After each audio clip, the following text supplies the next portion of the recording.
Yeah, so Pakistan posted a series-winning 9-run victory in the second T20 International in Karachi earlier on Tuesday. The Windies, who were much improved in all departments, first restricted Pakistan to 172 for 8.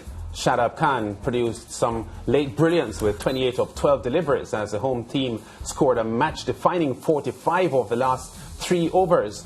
Opener Mohammad Rizwan had earlier top scored with 38. In reply, the West Indies, whose pace bowler Odin Smith had taken 2 wickets when the Pakistanis batted. He got 6-7. That was Brandon King, and 26 from captain Nicholas Pooran, and a 19-ball unbeaten 35 from the Guyanese all-rounder Romario Shepherd, but they still fell short, bowled out for 163 from their 20 overs. The third match will be played on Thursday. Joining us to discuss today's action is cricket commentator Nikhil Uttamchandani, and he's on Zoom. Hi, Nikhil. How are you? Good, Lance. Great to be here and happy to discuss, what is an exciting time in West Indies cricket, man. It is. Exciting but losing. Anyway, the captain, Nicholas Pooran, suggested today that they lost because of silly mistakes. I think Pakistan is a better team. I think we recognize that. But he said in the post-match interview that the West Indies lost because of silly mistakes. How do you read those comments? I think sort of where you can see the disparity between the two teams, if you look back at both the games. I think yesterday in the first T20, we were really outplayed.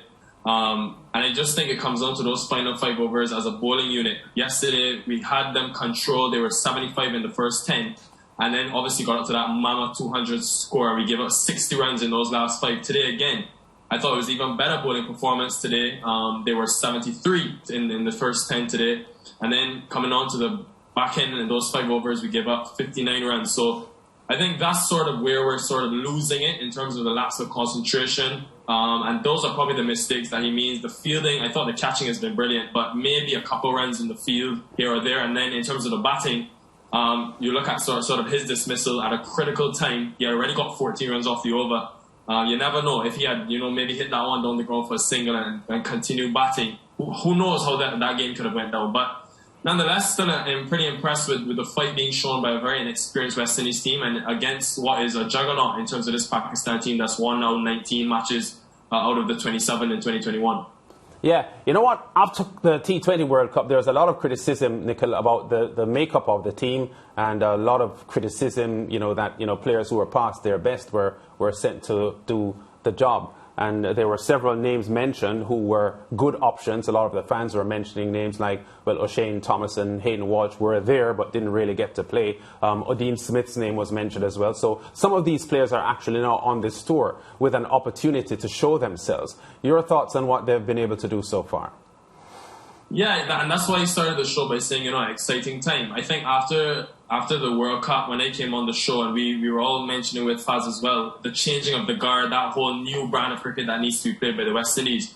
I think that is why the selectors went after so much of the young talent, those sort of in and around the West Indies setup from on the T20 level, those that would have done well in the CPL. And when I look at the likes of a Dominic Drakes, Odin Smith, or Romario Shepherd, I'm looking at those guys to compete and pair alongside the Jason Holders or the Andre Russells or those guys that we think will go to Australia in the next World Cup.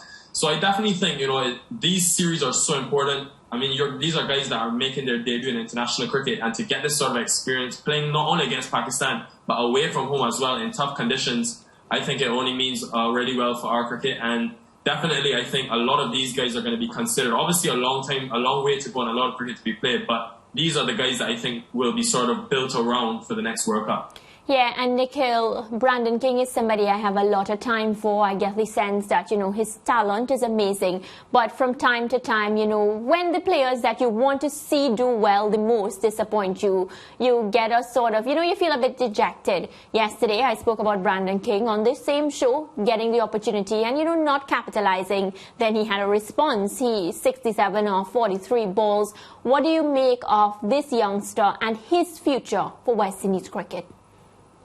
Well, I think, Maria, obviously, everyone will remember that 2019 season where Brandon King lit the world on fire in terms of the most runs at the CPL, had a really outstanding year. Yeah. And we all expected that follow-up to come at the international level, but obviously it's a much more challenging step up and he just didn't get that momentum, needed to succeed at that level. I think his highest score before today was 43 in T20 cricket at the international level. But to see him sort of go about his business, and from the time he hit that 6 over long on, I sort of knew, we may see glimpses of the old Brandon King. I think he was so fluent in his approach, 43 balls to 67. And I mentioned it earlier today. This really is the perfect time for Brandon King to get performances, because it's clear that Evan Lewis will be the resident opener for the next World Cup. But as we know, the West Indies are searching for that second opener. So I think Brandon King will assess things now and think if he can string together some good performances like today, he really has a good chance to continue to get those opportunities at the highest level and then fight for a spot come the next World Cup, because we know he's extremely talented and skilled. It's just about him getting those performances at the highest level, and against today, a quality attack. I think this knock will go down with a lot of credibility. Yeah, if it's one thing, it's all right to lose sometimes, but in the manner that our Windies men's team has been losing has been very, very disappointing and degrading. Based on what you've seen now from this new set of youngsters, the first T20 versus the second T20, would you say that you saw some improvements, if not major improvements?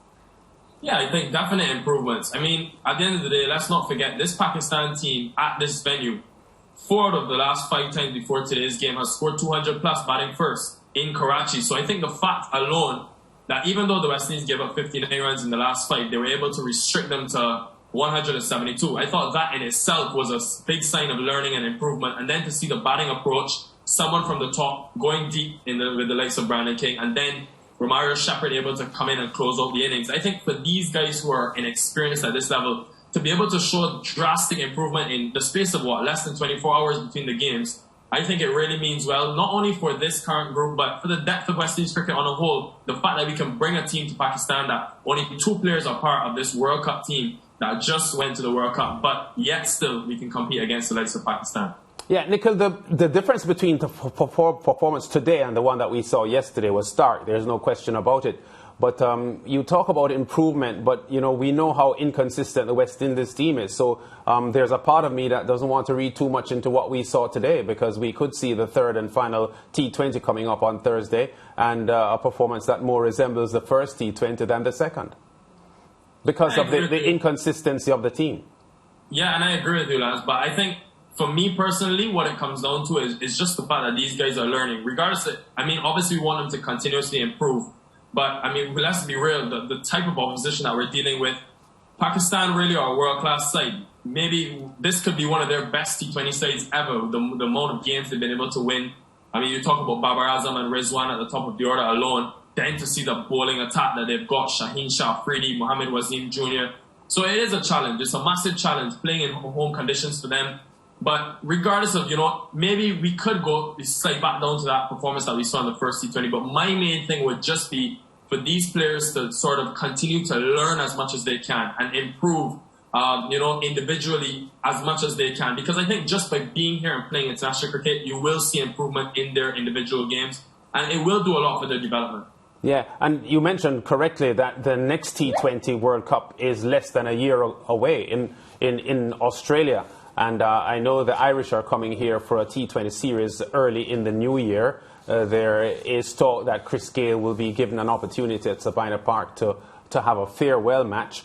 You have spoken in the past couple of minutes about building a new team, getting new players in. How does that story grab you, Chris Gayle being inserted into the team for a farewell match? Lance, you're putting me on the spot. It is one that I haven't thought about much, but what I will say is obviously Chris Gayle is a legend for West Indies cricket, maybe the greatest of all time on the T20 front.